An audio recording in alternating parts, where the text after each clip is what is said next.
যে ভালোবাসাকে বেশিরভাগ মেয়েরা খুব সহজেই ভুলে যেতে পারে, ছেলেরা সেটা পারে না।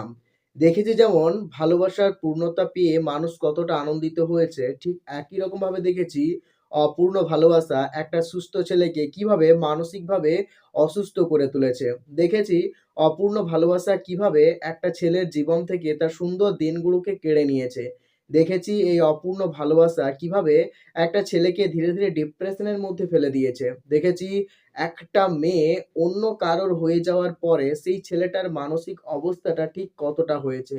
নিজের অজান্তেই যখন সবকিছু পরিবর্তন হয়ে যায় তখন ছেলেরা সহজে এটা মেনে নিতে পারে না।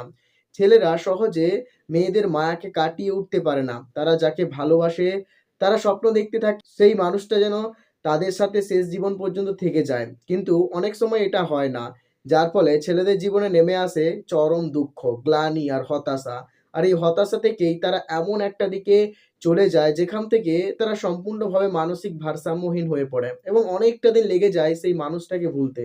আবার অনেককে দেখেছি যারা সেই বিরহ বেদনা আর তাকে না পাওয়ার যন্ত্রণাটাকে সহজে ভুলতেই পারেনি। অনেকবার চেষ্টা করেছে ভুলে যাওয়ার, কিন্তু ভুলে যাবো বললেই তো ভুলে যাওয়া যায় না। সবকিছু যদি এত সহজে হয়ে যেত তাহলে আজকের এই দুনিয়াতে এত বেশি বিষণ্ণতা থাকতো না। না পাওয়ার কষ্টগুলো এত জোরদার হতো না।